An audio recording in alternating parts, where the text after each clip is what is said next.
hombre, la tragedia fue tan repentina que llenó las primeras planas de todos los periódicos, de todos los noticieros. Y hagan memoria, cuando yo se los vaya relatando van a decir, sí, yo supe. Un día él podía escoger jugar al golf en los clubes más exclusivos y al día siguiente, así, en 24 horas, no podía ni hacer de caddy ni recoger las pelotas de los que jugaban. Un día podía tomarse su avión privado e ir a un combate de boxeo de pesos pesados en el MGM de Las Vegas y al día siguiente tenía que esperar un bus y pedir que lo lleven porque había perdido todo. Hablo de un hombre que su oasis literalmente se le convirtió en desierto en cuestión de un día, de 24 horas. Casi no hay precedentes de una historia así. El hombre perdió todo su imperio, seguramente su compañía cotizaba en la lista de los multimillonarios de la revista Forbes, sus cuentas, sus compañías, sus acciones cotizaban en la bolsa, en Wall Street. El mercado se derrumbó, sus acciones cayeron estrepitosamente, lo que era líquido se secó y ahora está arruinado, se desploma en su sillón de cuero frente a su escritorio de caoba, que será subastado también en cuestión de horas porque no le va a quedar ni el escritorio. Y piensa, ¿qué otra cosa me podría pasar ahora? ¿Qué otra calamidad? Y suena su celular y le anuncian y le dice que los chicos, todos sus hijos que estaban pasando las vacaciones plácidamente en las costas de Indonesia, fueron arrasados por una tormenta, precisamente por un tsunami. Y todos murieron. Ahora sí es una gran tragedia. Ahora lo material pierde importancia comparado con que su familia ya no está. Y se enoja, mira a la ventana enojado, le grita a Dios y dice, ¿qué más podría empeorar? ¿Qué más? Y va a empeorar todavía. Siente una opresión en el pecho y lo próximo que recuerda es que viaja en ambulancia con cables conectados y agujas, sueros intravenosos, termina conectado a una máquina que monitorea el funcionamiento de su corazón en un cuarto de hospital. Intenta conversar, que alguien le dé respuesta a sus calamidades, y su esposa, que obviamente vive la tragedia a la par de él, porque también son sus hijos, también es sus finanzas, se acerca a la cama del hospital y le dice, ¿por qué no maldices a tu Dios? ¿Por qué no te mueres? Maldices a tu Dios y me dejas en paz, y lo abandona allí. Le dice que con gusto ella lo desconectaría del respirador. De alguna forma le echa la culpa, quiere que practique eutanasia, quiere que termine con su vida. Maldice a tu Dios y muérete. No la culpe, porque una madre que acaba de perder sus hijos, que su esposo está en la ruina y encima está con un ataque cardíaco, lleno de llagas, además, puede maldecir. Job se llama el hombre. Y no es contemporáneo, pasó hace muchos años, muchísimos años, miles de años. Pero cuando uno lo lee a través de la historia nos parece casi poética, pero no es poética, eso realmente ocurrió. Y si Job se siente mal, imagínense cuando su esposa le dice, desconéctate de la máquina y muérete de una vez. Ustedes dicen, ¿tendrá amigos? El hombre los tiene. Pero los amigos opinan lo que no tienen que opinar. Le dice, hombre, habrás hecho algo muy malo para que Dios te haga esto. Job no tiene respuestas. Él dice, ¿qué sé yo? Yo soy un hombre bueno. Los amigos le dicen que él está en medio de una pelea cósmica entre Dios y el diablo y que algo hizo malo para estar justo en medio de la zona caliente. Eres un hombre malo, le dicen sus amigos. Algo habrás hecho que no quieres confesar. Viene un profeta, se llama Eliú. Es recién egresadito del seminario. Son los clásicos egresados del seminario que todavía no han vivido lo suficiente, ni tienen la experiencia como para saber cuándo quedarse callado. Y le dice algo como, esto te va a ayudar para bien. Job no lo mira. Job ni le responde, porque no entiende cómo que sus hijos hayan muerto, que haya perdido todo, este sufrimiento termine en algo bueno. Y finalmente decide preguntarle a quien debió haberle preguntado desde el principio. No le pregunta de manera de ruego, sino que se enoja. Hace unos domingos atrás yo dije que es preferible, en ocasiones, levantar un puño cerrado a Dios, enojado, antes que darle la espalda e irte. Aunque a veces dices, pero soy torpe, ¿cómo yo voy a discutir con Dios? La Biblia está llena de episodios donde Moisés le dice, no, si tú no vas con nosotros no nos muevas de aquí. Dios en una ocasión le dice, yo consumiré a tu pueblo. Y Moisés le dice, ¿qué mi pueblo? ¿Desde cuándo es mío? Es tuyo. Es tu pueblo que sacaste de la esclavitud. Cuando se porta bien resulta que es tuyo, cuando se porta mal resulta que es mío. Eso decimos los padres, ¿no es cierto? Las esposas. Ahí está tu hijo, nos dicen las mujeres cuando se porta mal. O sea, se porta mal y es mi hijo, se porta bien y es el tuyo. Y así estaba Moisés hablando con Dios. O Abraham diciéndole, pero no te vas a compadecer ni aunque hubiese 50 justos o 40. Y se pone a regatear con Dios como todo buen judío. Así que veo muchas ocasiones donde alguien se enoja con Dios. Job es uno de ellos, se enoja con Dios. Le dice, quiero que me des una respuesta. Y Dios habla, Dios le responde. Dios siempre habla, mis queridos. Alguien necesita oír esto. Dios habla en los oasis y habla en los desiertos. Para el padre que sostiene una rosa que tomó del ataúd de su pequeño, Dios habla. Para la mujer que recoge la bandera del féretro de su esposo, Dios habla. Para cualquiera que ha tenido que tratar de ver a Dios detrás de los vidrios rotos, Dios habla. Para la pareja de vientre estéril y oraciones fervientes, Dios habla. Dios siempre, siempre habla. Para los que alguna vez hemos tenido el tupé, la torpeza de decir, bueno, pero si Dios es Dios, ¿por qué tiene que pasar esto? Dios habla. No es que si no vas con las palabras correctas, si no hay una música de fondo, si no te arrodillas. A mí me han dicho siempre, hay que empezar con pedir perdón y después de pedir perdón agradecer y después pedir, como si hubiese fórmulas mágicas, como si dijeras algo como, frota la lámpara de tal manera y el genio aparecerá. Oh no, yo también he estado enojado con Dios. Yo digo, si fuese por mí evitaría las zonas grises, los patios traseros, evitaría las zonas áridas, los sitios donde hay lagartos, hienas. Zonas áridas, yo los evitaría. Pero voy a la vida del Señor y descubro que Jesús estuvo allí, aún con la piel húmeda por las aguas del Jordán. Se aleja de las amistades de los alimentos y entra al territorio de lagartos, de buitres, y se mete de lleno en el desierto. Y ayer cuando hacía este sermón y lo escribía, el Espíritu Santo me decía, Dante, léelo otra vez, lee este episodio otra vez. Y yo dije, Señor, he leído esto desde niño, y él me decía, léelo otra vez. Y dice la Biblia, y fue llevado por el Espíritu al desierto y el diablo lo tentó. No salió el diablo al encuentro de Jesús. Eso cambia radicalmente nuestra forma de ver las cosas. El diablo me salió al encuentro, se me subió. Bájenlo, ¿para qué lo subió? Sí. Es lo que uno cree en el subconsciente. Oiga, pastor, estoy en el desierto, Satanás está contra mí. Una enfermedad, un diagnóstico nos cambió nuestras conversaciones nocturnas en las cenas.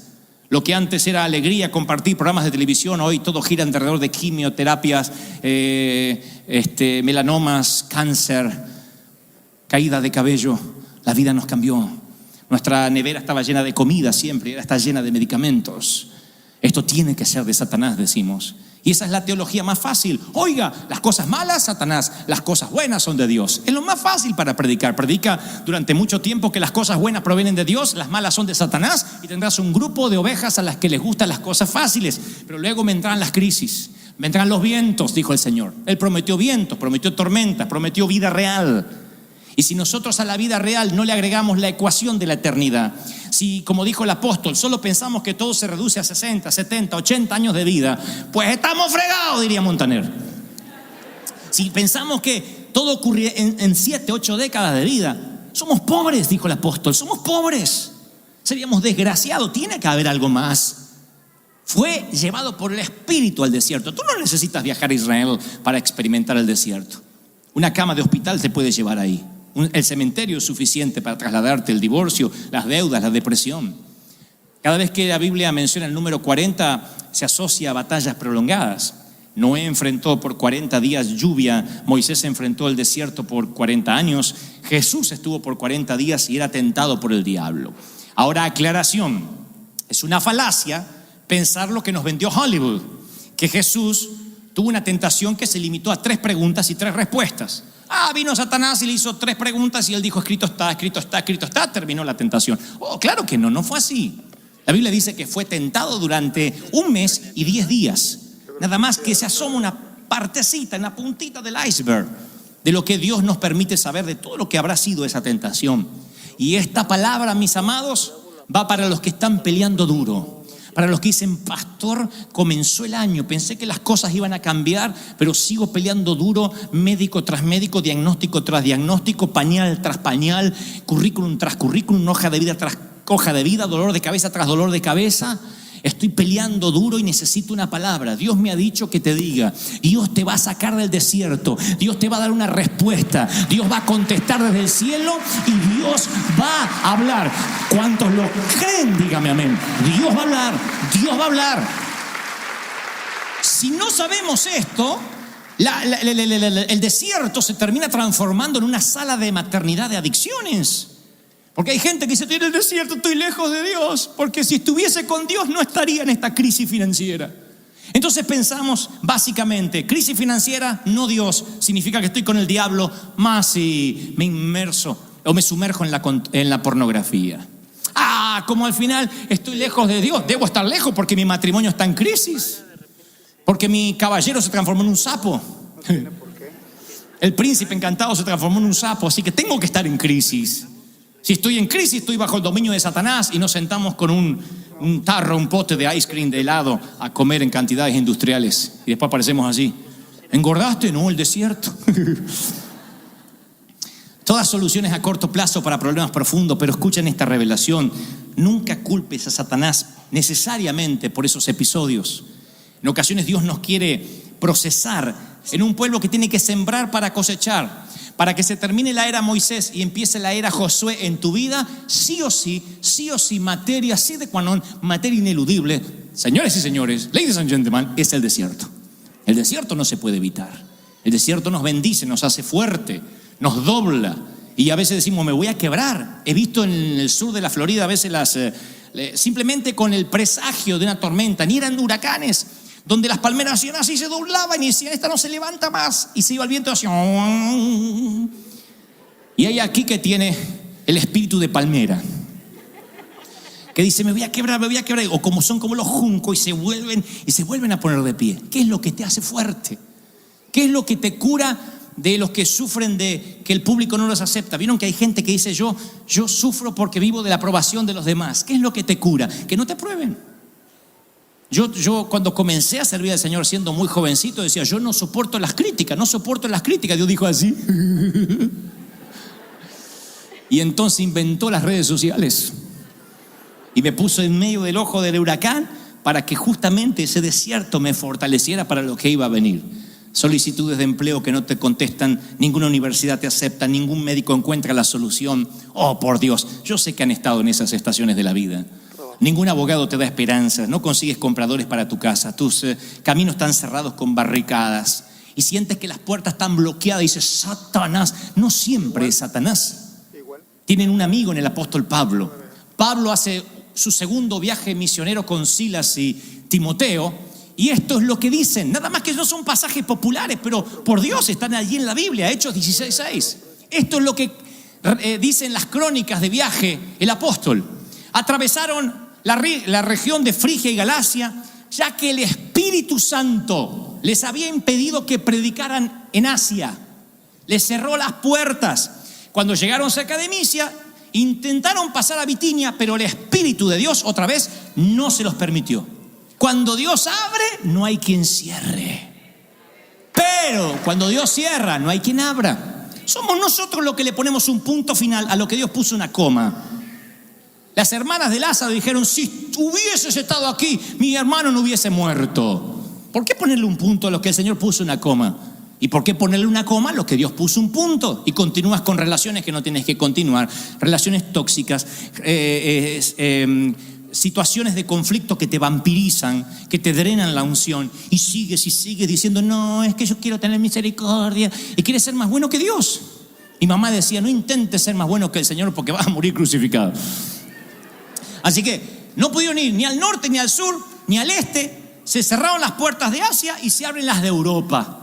Y dice la Biblia que había una mujer llamada Lidia en Europa, que cuando llegaron, ella recibió el evangelio. Dios estaba abriendo las puertas de Europa. Dios dijo, que esperen los chinitos, porque Asia se había cerrado.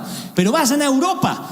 Y en un momento donde la mujer estaba segregada, estaba discriminada, Dios la hace coheredera de los hombres. Lidia es la primera mujer que recibe el evangelio, gracias a que a Pablo se le cierra una puerta y tienen que ir a predicar a un sitio que ni pensaban. La primera convertida del occidente fue una mujer.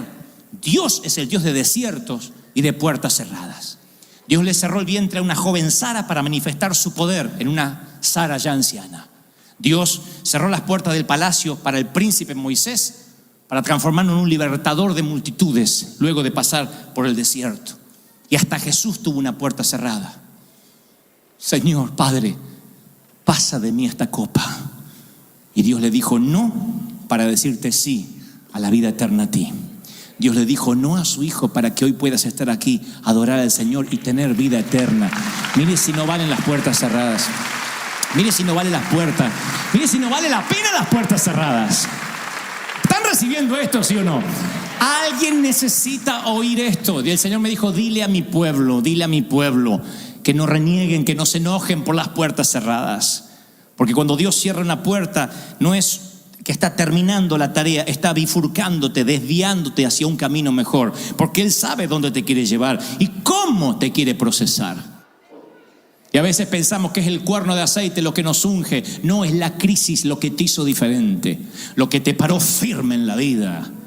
Nadie quiso pasar por ahí, pero el Jesús que salió del desierto no fue el mismo que entró. Cuando pasas por el desierto victorioso es porque has oído la voz de Dios. Diferencia las voces. ¿Recuerdas el enojo de Job? Mira a la ventana y le pregunta a quien debió preguntarle al inicio de su crisis. ¿Qué pasa? Y lo que viene a continuación es increíble porque una voz retumba en el cuarto de Job. Y para los que me critican, que dicen que soy irónico, que como un siervo de Dios va a hablar así, cada vez que leo esta historia, cada vez que veo cómo Dios le habla a Job, veo que la ironía la heredé de él. Es el discurso de Dios más magnífico que existe en toda la Biblia. Señores y señores, si algún día quieres transitar el arte de la oratoria, debieras ver este discurso lleno de onomatopeyas, lleno de inflexiones de voz, aunque no escucho la voz de Dios, pero puedo imaginarme cómo lo dijo por los signos de interrogación, los signos de pregunta. Dios le habla a Job, le contesta en medio de la crisis y le dice, Job, cíñete los lomos. Traducido al español es, levántate los pantalones. Deja así, estoy abrumado, levántate los pantalones. Yo te preguntaré y tú me contestarás, dice Dios.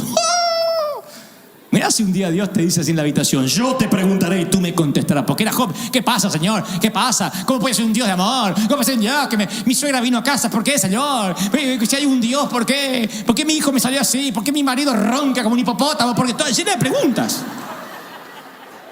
Y un día viene Dios y te dice, yo te voy a responder. Y es magnífico. Lo voy a leer tal cual. ¿Dónde estabas, Job, cuando yo puse los fundamentos de la tierra? Dímelo, a ver si el Señor sabe. ¿Sabes tú cómo fueron determinadas las dimensiones del universo? ¿Quién hizo la investigación previa, el estudio de factibilidad? ¿Qué es lo que sostiene los fundamentos de la tierra? ¿Quién puso la piedra angular? ¿Estabas ahí cuando los ángeles cantaban de gozo y las estrellas también? ¿Has mandado alguna vez que la mañana aparezca por el este? ¿Has dicho alguna vez a la luz del día que se derrame hasta los confines de la tierra y que ponga fin a la noche? Las preguntas de Dios no es que está pidiendo respuestas. Lo que intenta hacer Dios, o lo que logrará Dios, es dejar a Job sin habla. Job sabe que metió la pata. Es como un hispano ante el departamento de migraciones y habló de más. O sea, ¿para qué hablé? Y Dios sigue. Job, ¿te han sido reveladas las puertas de la muerte? ¿Sabes la amplitud de la tierra? Dímelo si lo sabes, dímelo. ¿De dónde viene la luz? ¿De dónde vienen las tinieblas? ¿Puedes llegar a descubrir los límites de los mares? Ay, por supuesto que el Señor conoce todo esto, porque el señorito Job estaba conmigo cuando yo creé la tierra. El Señor tiene mucha experiencia. Y Job no aguanta más, principalmente por la risa de todos los ángeles que estaban allí. Y dice, no soy nada.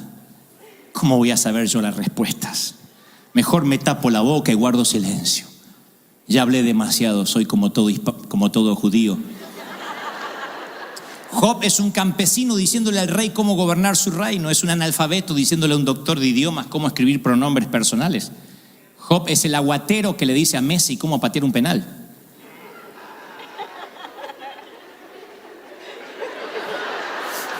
Si le dijera a Ronaldo, estaría bien que le diera unos consejos, pero a Messi. Job es el barro diciéndole al alfarero, no presiones tan duro. Y Dios dice y termina. Fíjense qué exquisito, qué extraordinario Dios. No le debo nada a nadie. Todo lo que hay debajo del cielo es mío. ¿Todavía tienes preguntas, Job? No. Dios no debe explicaciones ni excusas. Dios no tiene deudas. No tiene que pagarle favores ni devolvérselos a nadie. Dios no le debe nada al hombre, nada. Eso es lo que hace más asombroso, que nos haya dado todo, hasta su propio Hijo, cuando no nos debía nada, nada, y lo dio todo. ¡Aleluya! Ahora,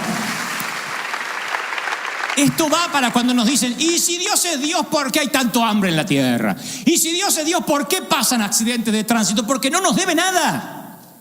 Se lo dijo a Job, porque no te debo nada. Pero te lo voy a dar todo. Lo mejor que tengo, lo único, mi hijo, la sangre de mi hijo. Por Dios, nunca más digan que la salvación es gratis. Uy, en aquel congreso cobran, si es gratis el evangelio. ¿Cuándo es gratis? ¿Le costó la sangre del Hijo de Dios? Es invaluable, no es gratis. Invaluable, no se puede pagar. Muy diferente a gratis o barato. No se puede pagar, no lo podríamos pagar. Lo dio todo. Eso es lo que hace más asombrosa la cosa, porque si Él dijera, estoy en deuda con ustedes, me salió mal la creación, la verdad, pero no nos debía nada. Y se lo dice a Job, no te debo nada, soy soberano. Y Dios es monarca, es rey, no hace nada por democracia. He escuchado frases como, si nos unimos mucho, le podemos doblar el brazo a Dios. Si somos muchos los que oramos. Voy a la Biblia y encuentro un rey que dice, si hubiese uno que se para en la brecha, y es Moisés el que se para entre los muertos y los vivos. Veo a un Dios que dice, si hubiese un justo, uno. Nunca Dios se movió por voto popular. Nunca dijo, bueno, Dios es un presidente electo. Hay un voto popular que lo ha elegido y tiene intención, hay gente que tiene intenciones de votarlo. Dios no necesita la aprobación de nadie. Él dice, yo hago. ¿Y quién me pregunta qué haces? Rey. Quizás lo entiendan esto los países que han vivido con monarquía. A nosotros nos cuesta entender porque creemos que todo es democracia y esto es teocracia. Dios no nos pregunta, Dios hace, Dios es. Y nos asegura pensamientos de bien tengo para ti y no de mal.